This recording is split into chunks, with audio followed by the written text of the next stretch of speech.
Hello dear students. So friends, up to now we are discussing about the crystal field splitting and the crystal field stabilization energy in octahedral complexes. So now today we are going to start our next topic, that is crystal field splitting of d orbitals in tetrahedral field. तर मित्रांनो, आज आपण आपल्या नवीन टॉपिकला सुरुवात करणार आहोत, जो की आहे crystal field splitting of d orbitals in tetrahedral field. म्हणजे आतापर्यंत आपण ऑक्टाहेड्रल फील्डबद्दलची जी क्रिस्टल फील्ड स्प्लिटिंग होती तर ती डिस्कस केली. त्याच्यात C A B C value किंवा सी ए बी सी कशी कॅल्क्युलेट करायची या सगळ्या गोष्टी, त्यानंतर सी ए बी सीचे इव्हिडन्सेस कुठले कुठले आहेत, आणि मागच्या लेक्चरला आपण बघितलं की जी काही फॅक्टर्स आहेत जे की अफेक्ट करतात magnitude of crystal field splitting किंवा सी बी सी व्हॅल्यूसाठी वेगवेगळे फॅक्टर्स जे आहेत, तर ते कुठले फॅक्टर्स आहेत तर ज्याच्यावर आपली सी बी सी व्हॅल्यू जी आहे ती डिपेंडंट आहे. तर मग आपण लगेच सुरुवात करूया की crystal field splitting of d orbitals in tetrahedral field.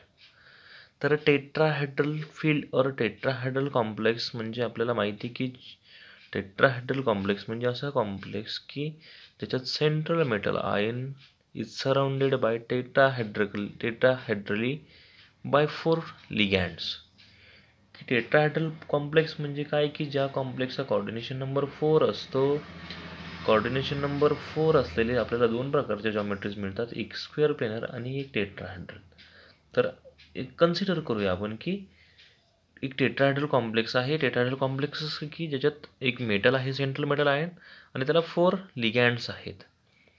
So ML4 म्हणजे काय, in which the central metal ion is Mn plus, M stands for metal ion, is surrounded by tetrahedrally by 4 ligands, की ज्याला 4 ligands ज्या आहेत त्या सराउंडेडला आहेत central metal आयनच्या tetrahedrally. And the tetrahedron may be supposed to have been formed a cube. तर आपण कन्सिडर करूया की तो टेट्राहेड्रल जॉमेट्री म्हणजे सिंपली बघा, हा तुमचा सेंट्रल मेटल आयट नाव असतो,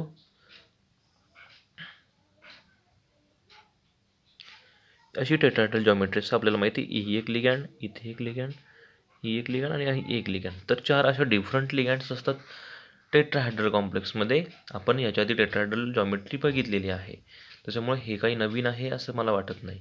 सो आपण टेट्राहेड्रल असं कन्सिडर करूया की तो एका क्यूबमध्ये आपण पकडूया की टेट्राहेड्रॉन जो आहे तो अशा पद्धतीचा क्यूब आहे, आणि त्या क्यूबमध्ये जो सेंट्रल मेटल कटायन आहे तो आपण प्लेस केला आहे at the centre of the cube, की हा जो पूर्ण क्यूब आहे अशा पद्धतीची आपली टेट्राहेड्रल जॉमेट्री, ती टेट्राहेड्रल जॉमेट्री आपण ॲज इट इज क्यूबमध्ये बसवतो आहे.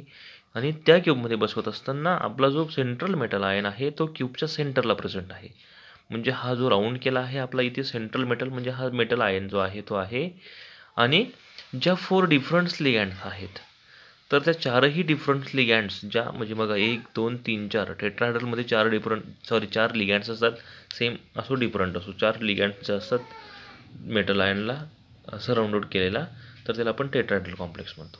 आणि त्या 4 ligands occupy the alternate corners of the cube. आता आपण त्याला क्यूबमध्ये कन्सिडर करतोय, मग क्यूबमध्ये कसे असणार आहे ते 4ही लिगँड्स की the 4 ligands occupy alternate corners of the cube. ते 4ही लिगँड जर तुम्ही बघितल्या अल्टरनेट कॉर्नर, आता ही जी लिगँड आहे ती ह्या कॉर्नरला, त्याचा पुढचा एक कॉर्नर सोडून अल्टरनेट एक पुढचा कॉर्नर सोडून त्याच्या पुढच्या कॉर्नरला एक लिगँड आहे, त्यानंतर इथून लिगँड हा कॉर्नर सोडला इथे पुढच्या कॉर्नरला, तर इथून पुढची जी लिगँड बघितली आपण, एक पुढचा कॉर्नर सोडला तर ह्या कॉर्नरला त्याची पुढची लिगँड, त्यानंतर इथून हा कॉर्नर सोडला तर इथे एक लिगँड आहे, आणि इथून हा कॉर्नर सोडला तर इथे एक लिगँड आहे. म्हणजेच काय, तर ज्या 4 लिगँड्स असणार आहेत क्यूबच्या त्या अल्टरनेट कॉर्नर्सला प्रेझेंट असणार आहेत. सिंपल हा क्यूब समजतोय ना आपल्याला की हा सिंपल क्यूब आहे, त्या क्यूबच्या सेंटरला एक आपला सेंट्रल मेटल आयटम आहे, आणि सेंट्रल मेटल आयटमला सराउंडेड केलेल्या 4 लिगँड्स ज्या आहेत त्या अल्टरनेट कॉर्नर्सला, क्यूबला टोटल किती 8 कॉर्नर्स आहेत, बॅक साईडचे 4 पुढचे 4 असे टोटल 8 कॉर्नर्स, आणि 4 ज्या लिगँड्स आहेत त्या एक अल्टरनेट कॉर्नरला प्रेझेंट आहेत. म्हणजे अल्टरनेट म्हणजे एक सोडून इथे एक लिगँड, इकडचा पुढचा सोडून इथे एक, इथे सोडून हा एक आणि इथून ही एक लिगँड. म्हणजे तुम्ही सगळ्या लिगँड्स ज्या बघितल्या तर त्या सगळ्याच ज्या लिगँड्स आहेत त्या अल्टरनेट कॉर्नर्सला प्रेझेंट आहेत. तर आता this figure is for position of 4 ligands around the central metal ion in tetrahedral complex. तर ही कसली आहे की ज्या 4 पोझिशन्स आहेत चारही लिगँड्सच्या around the central metal atom in tetrahedral complexes. तर त्याची ही सिंपल फिगर आहे जी आपण क्यूबमध्ये दाखवलेली आहे.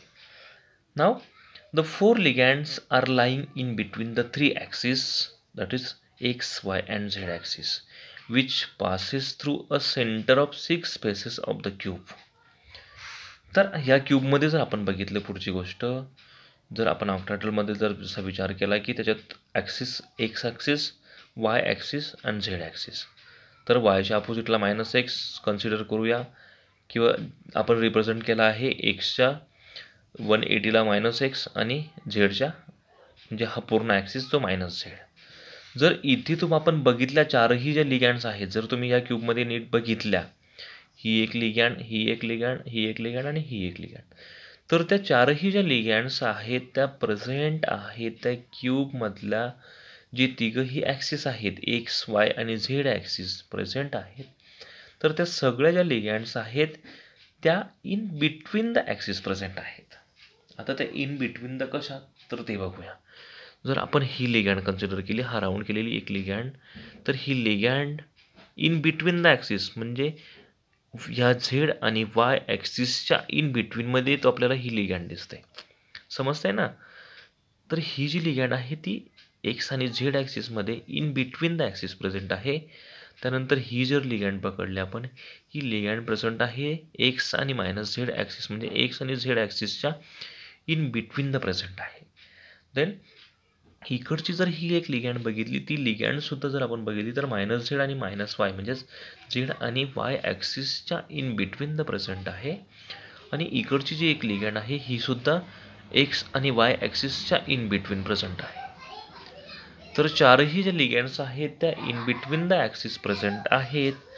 So the 4 ligands line in between the 3 axes. कशा इन बिटवीन द ॲक्सिस आपल्याला समजतं आहे.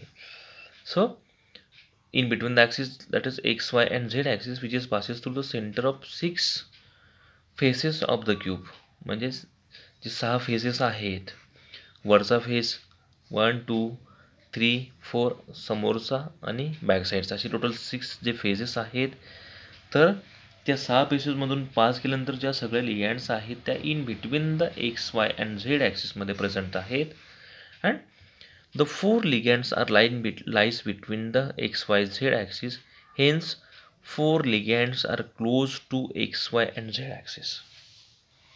तर जर आपण ऑक्टाहेड्रलमध्ये ज्या पद्धतीने बघितलं की ऑक्टाहेड्रलमध्ये आपल्याला दोन प्रकारच्या दोन सेट्स मिळाले आपल्याला, T2G सेट एक आणि दुसरा EG सेट. तर आपण जर तुम्हाला आठवत असेल ऑक्टाहेड्रलबद्दल, तर ऑक्टाहेड्रलमध्ये सुद्धा या गोष्टी आपण डिस्कस केल्या होत्या की ज्यावेळेस मेटलच्या डी ऑर्बिटल्सचं आणि लिगँडच्या इलेक्ट्रॉनचं रिपल्शन होतं, तर ते रिपल्शन किती होणार आहे त्याच्यावरून आपण 2 सेट्स तयार केले. तर त्याच्यामध्ये असं होत होतं की ज्या 2 लिगँड्स होत्या त्या आपल्याला त्याचे टोटल 5 सेट बनवले आपण. तर त्या ऑक्टाहेड्रलमध्ये आपल्याला 2 सेट्स मिळाले होते, एक T2G सेट आणि EG सेट. तर T2G सेटमध्ये जे आपल्याला EG सेटमध्ये dx² - y² आणि dz² असे 2 प्रकारचे जे ऑर्बिटल्स होते, त्याच्यात लिगँड जी पास होती ती अलॉंग द ॲक्सिस पास होती. ते 2 जे ऑर्बिटल्स होते ते अलॉंग द ॲक्सिस होते आणि म्हणजे लिगँडसुद्धा ज्या होत्या त्या अलॉंग द ॲक्सिस येत होत्या आणि त्याच्यामुळे त्याच्यात मोर रिपल्शन आपल्याला बघायला मिळत होतं आणि त्याच्यामुळे आपल्याला 2 सेट्स बघायला मिळाले, T2G आणि EG सेट.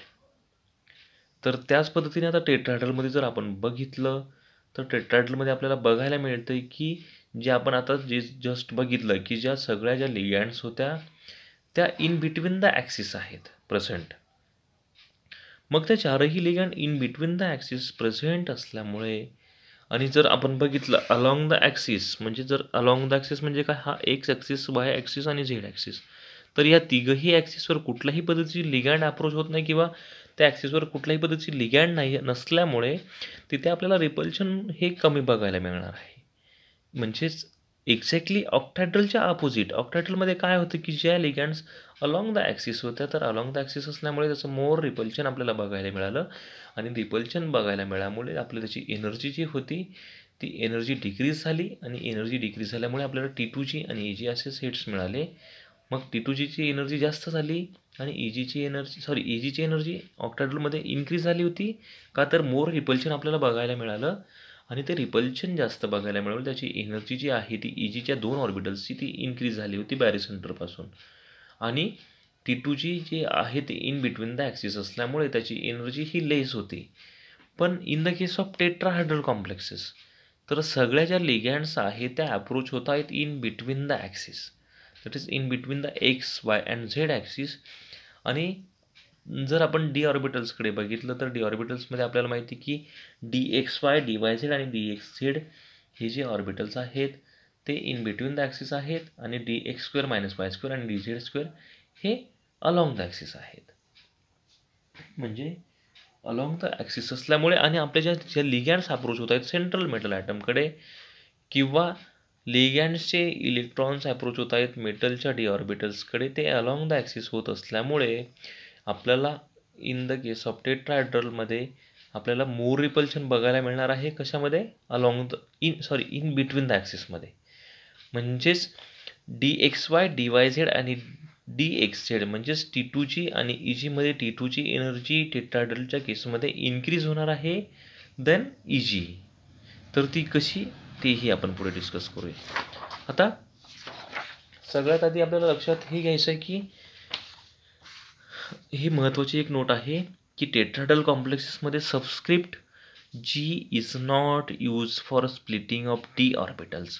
अतिशय महत्त्वाची लाईन आहे बघा. ज्या पद्धतीने आपण ऑक्टॅड्रलमध्ये बोलत होतो की T2G अँड EG, सो जो T2G मधला जो G होता आणि EG मधला जो G होता तो आपण in the case of octahedral कॉम्प्लेक्समध्ये यूज करत होतो, पण तो सबस्क्रिप्ट G जो आहे तो आपण टेट्राहायड्रल कॉम्प्लेक्सेसमध्ये यूज करणार नाही आहोत, because the symbol G is used for the ligand field which have center of symmetry. तर तो T2G मधला जो G होता किंवा EG मधला जो G होता तो आपण यूज करत होतो, बिकॉज तो G आपण कशासाठी यूज करतो की ज्या वेळेस आपल्या लिगॅंड फील्डमध्ये सेंटर ऑफ सिमेट्री प्रेझेंट असते त्यावेळेस आपण G म्हणजे G स्टँड्स फॉर G-रेड. तर तो जो G-रेड आहे तो सेंटर ऑफ सिमेट्री जो आहे तो रिप्रेझेंट करत असतो आणि ऑक्टॅड्रल कॉम्प्लेक्सेसमध्ये सेंटर ऑफ सिमेट्री प्रेझेंट असते, त्याच्यामुळे आपण तिथे सबस्क्रिप्ट G वापरत होतो म्हणजेच T2G आणि EG. And tetrahedron has no centre of symmetry.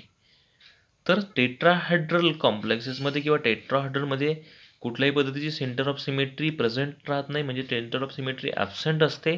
त्याच्यामुळे आपण टेट्राहायड्रल कॉम्प्लेक्सेसमध्ये G सबस्क्रिप्ट यूज करत नाही. That is in octahedral complexes for D orbitals we can use T2G and EG, but in the case of tetrahedral complexes we can use only T2 and E. तर G stands for centre of symmetry. Octahedral कॉम्प्लेक्सेसमध्ये centre of symmetry present होती, जी की आपल्या tetrahedral कॉम्प्लेक्सेसमध्ये नाही आहे, centre of symmetry absent आहे.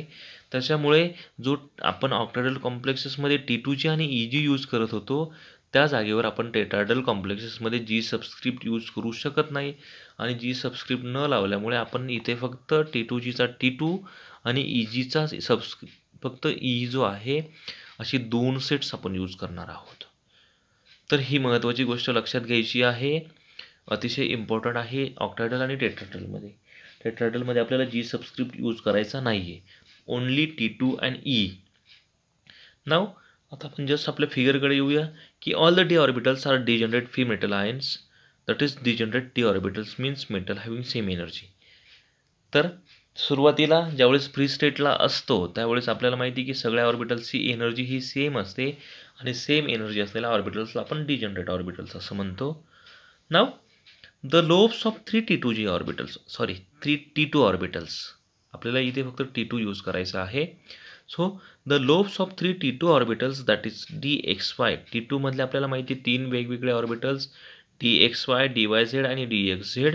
तर ह्या DXY, DYZ आणि DXZ चे जे लोब्स आहेत हे 3 T2 ऑर्बिटल्सचे central midline are lying in between the XYZ axis. तर जे DXY, DYZ आणि DXZ चे जे ऑर्बिटल्स आहेत ते सेंट्रल मेटल आयनच्या in between the axis present असतात, that is XY and Z ॲक्सिसच्या इन बिटवीन प्रेझेंट असतात. Hence the 3 T2 orbitals are lying directly in the path of ligand. आणि ते in between the axis present असल्यामुळे आपण बघितलं मगाशी की आपल्या फिगरमध्ये की आपल्या सगळ्या ज्या लिगॅंड्स होत्या त्या in between the axis present होत्या. आणि त्या in between the axis present असल्यामुळे हे T2G जे 3 ऑर्बिटल्स आहेत ते directly in the path of ligand, ती डायरेक्टली लिगॅंडच्या पाथला लाईंग करतात. Therefore electrons in T2 orbitals will greater force of repulsion will electrons of 4 लिगॅंड्स. आणि लिगॅंड्स जे आहेत त्या in between the axis present असल्यामुळे इथे तर जे रिपल्शन होणार आहे T2 ऑर्बिटल्सचं लिगॅंडसोबत ते ग्रेटर बघायला मिळणार आहे आपल्याला.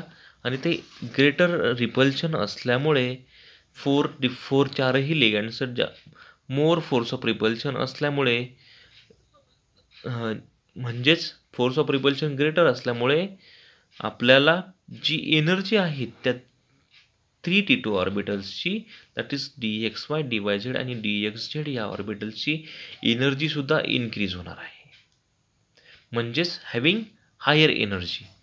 परत एकदा की टेट्राहेड्रल केसमध्ये काय होतं की सगळ्या लिगॅंड्स ज्या आहेत त्या in between the axis present आहेत. इन बिटवीन द ॲक्सिस आपल्याला माहिती आहे की T2चे 3 ऑर्बिटल्स जे आहेत ते इन बिटवीन द ॲक्सिस आहेत, दॅट इज DXY, DYZ आणि DXZ.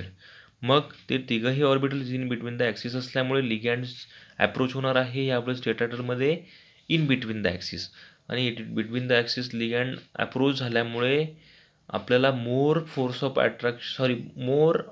Greater the force of repulsion बघायला मिळणार आहे. आणि आपल्याला माहिती ज्यावेळेस रिपल्शन हे जास्त होत असतं त्यावेळेस एनर्जीसुद्धा इन्क्रीज होत असते. सो द T2 आता ऑक्टाहेड्रल केसमध्ये काय होतं, EG आपण वरती लिहायचो म्हणजे EGची एनर्जी ही जास्त होते ॲज कम्पेअर टू T2ची. बट इथे जर आपण बघितलं की आपण आता जस्ट की T2ची एनर्जी जी आहे ती जास्त असणार आहे as compare to E orbitals.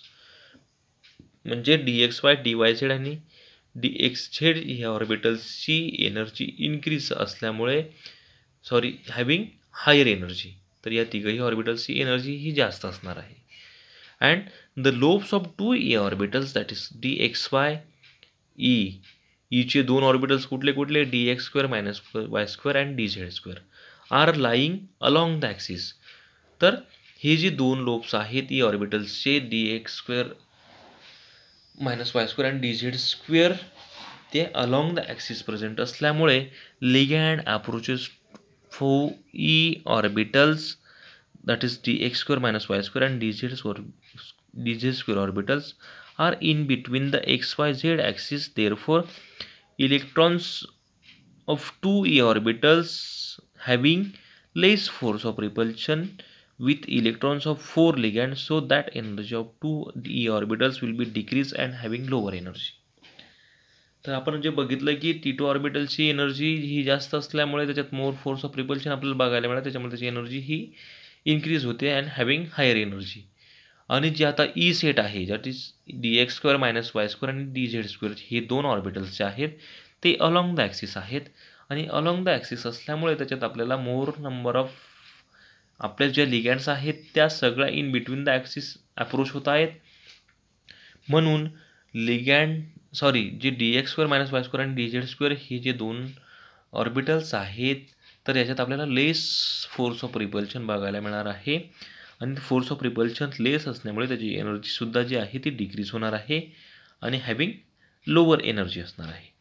मग आपल्याला टोटल कन्क्लुजन काय मिळालं याच्यातून की आपल्याला रिझल्ट्स काय मिळाले, of these degenerate d orbitals of central metal ion are split separately into two sets, that is such as lower energy set of 2 e orbitals and higher energy set of 3 t2 orbitals represented in the following figure. तर याच्या पुढे एक figure आहे. In शॉर्टमध्ये आपल्याला result काय मिळाले तर डिजनरेट 5 जे डी ऑर्बिटल्स आहेत सेंट्रल मेटल आयटमचे, तर ते स्प्लिट झाले सेपरेटली 2 सेट्समध्ये. आणि 2 सेट्स आपल्याला कसे बघायला मिळाले की जो लोअर एनर्जी असलेला सेट जो आहे तो ई ऑर्बिटल्सचा आणि हायर एनर्जी सेट असलेला तो आपला टी टू जी ऑर्बिटल्सचा. तर फिगरवरून अजून तुमची ती थोडी कन्सेप्ट क्लिअर होईल. तर बघा, ज्या पद्धतीने ऑक्टॅहेड्रलची फिगर होती त्याच पद्धतीने ही सुद्धा फिगर आहे. तर सिंपल एनर्जी अशी इन्क्रीज होत जाते.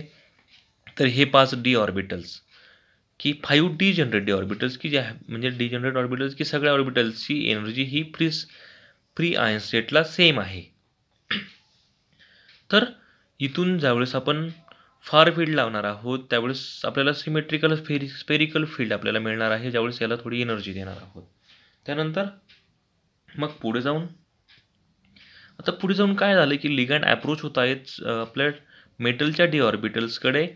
पण हा जो सेट आहे T two set, that is DXY, DYZ आणि DXZ, तर याच्यात आपल्याला लिगँड अप्रोच होते आणि त्याच्यात ग्रेटर रिपल्शन आपल्याला बघायला मिळते. ग्रेटर रिपल्शन झाल्यामुळे त्याची बॅरिसेंटरपासूनची एनर्जी आहे ती इन्क्रीज झाली T2 ऑर्बिटल्सची. आणि हे जे 2 ऑर्बिटल्स आहेत ते 2 ऑर्बिटल्स ई ऑर्बिटल्स, तर दॅट इज DX² - Y² आणि DZ² 2 ऑर्बिटल्स जे आहेत त्याची एनर्जी आपल्याला डिक्रीज झालेली दिसली किंवा हॅव्हिंग लोअर एनर्जी. तर याची एनर्जी अशी कमी झाली. आणि इथे अपोजिट हीच केस ऑक्टॅहेड्रलमध्ये कशी होती की EGची एनर्जी जास्त होती आणि T2Gची कमी होती. पण टेट्राहेड्रलमध्ये म्हणजे एक्झॅक्टली सिम्पल काय तर ऑक्टॅहेड्रलच्या अपोजिट एनर्जी. लक्षात ठेवायचं असेल तर एवढंच की टेट्राहेड्रल केसमध्ये अपोजिट एनर्जी आहे ती असते की याच्यात EG जो आहे तो लोअर एनर्जी असते EGची आणि T2 हॅव्हिंग हायर एनर्जी. मग ती एनर्जी किती असणार आहे तर +4 DQ फॉर T2 ऑर्बिटल्स और 0.4 डेल्टा ऑक्टा आणि EGची एनर्जी -6 DQ और -0.6 डेल्टा ऑक्टा. तर अशी एनर्जी जी असणार आहे म्हणजे त्याची CFSE कॅल्क्युलेट करत असताना सुद्धा आपल्याला आता वेगळी CFSE जी आहे ती मिळणार आहे. मग ही जी आहे ती figure crystal field splitting in tetrahedral field. तर टेट्राहेड्रल फील्डची क्रिस्टल फील्ड स्प्लिटिंग आपल्याला दाखवलेली आहे. आणि सिम्पल काय तर T2G वरती आणि EG जो आहे आपला तो लोअर एनर्जीला आला आहे. एनर्जी सेम जी EGला होती +6 होता, तर तो E खाली येताना -6 झाला आणि खाली -4 जो होता T2चा तो वरती जाताना +4 झाला, म्हणजे इन्क्रीज झाली एनर्जी. त्याच्यामुळे +4 आणि डिक्रीज झाली म्हणून -6. So this figure is for, हे फिगर जरी लक्षात ठेवली तर तुम्हाला पूर्ण स्प्लिटिंग जी आहे ती समजणार आहे. लक्षात फक्त एवढंच ठेवायचं, इथे फक्त तुम्हाला सबस्क्रिप्ट G जो आहे तो यूज करायचा नाही आहे because centre of symmetry absent आहे आणि T2 फक्त आणि E असं यूज करायचं आहे. So this figure is for crystal field splitting of d orbitals in tetrahedral field. तर याच्यावरून आपल्याला सिम्पल कन्क्लुजन काय मिळालं तर the order of energy of T2 and E orbitals is reverse with the respect to energy order of T2चे and EG orbitals in octahedral complexes. तर simple conclusion याच्यावरून काय मिळालं आपल्याला की जी ऑर्डर ऑफ एनर्जी आहे T2 आणि EGची जी ऑर्डर ऑफ एनर्जी आहे ती रिव्हर्स आहे with respect to energy order of T2G and EG orbitals of octahedral complexes. तर ऑक्टाहेड्रल कॉम्प्लेक्सेसमधला जो T2G आणि EG होता तर त्याच्यासोबत आपल्या टेट्राहेड्रल कॉम्प्लेक्सच्या T2 आणि E ऑर्बिटल्सची जी ऑर्डर ऑफ एनर्जी आहे ती टोटली रिव्हर्स आहे. रिव्हर्स म्हणजे कशी तर ऑक्टाहेड्रलमध्ये आपला T2G खाली होता आणि EGची हायर एनर्जी होती. तर इथे त्याच्या रिव्हर्स काय झालं, T2G होता तो हायरला गेला आणि E जो आहे तो लोअर एनर्जीला आला. तर एवढीच महत्त्वाची त्याच्यातला डिफरन्स. आणि सबस्क्रिप्ट G यूज करायचा नाही आहे याच्यात, बाकी बऱ्याचशा गोष्टी सेम. मग आता याच्यानुसार ह्या आपल्याला याच्यात महत्त्वाच्या या व्हॅल्यूज लक्षात ठेवता आला पाहिजे की T2G साठी +4 DQ आणि E साठी -6 DQ, साईन चेंज झालेलं आहे फक्त. तर अशा पद्धतीने क्रिस्टल फील्ड स्प्लिटिंग आहे टेट्राहेड्रल कॉम्प्लेक्सेसची. तर त्याचे अजून पुढच्या लेक्चरला आपण एक्झाम्पल्स सॉल्व करूया, तर एक्झाम्पल्सवरून अजून ती कन्सेप्ट क्लिअर होईल. तर आज आपण इथेच थांबूया. थँक्यू.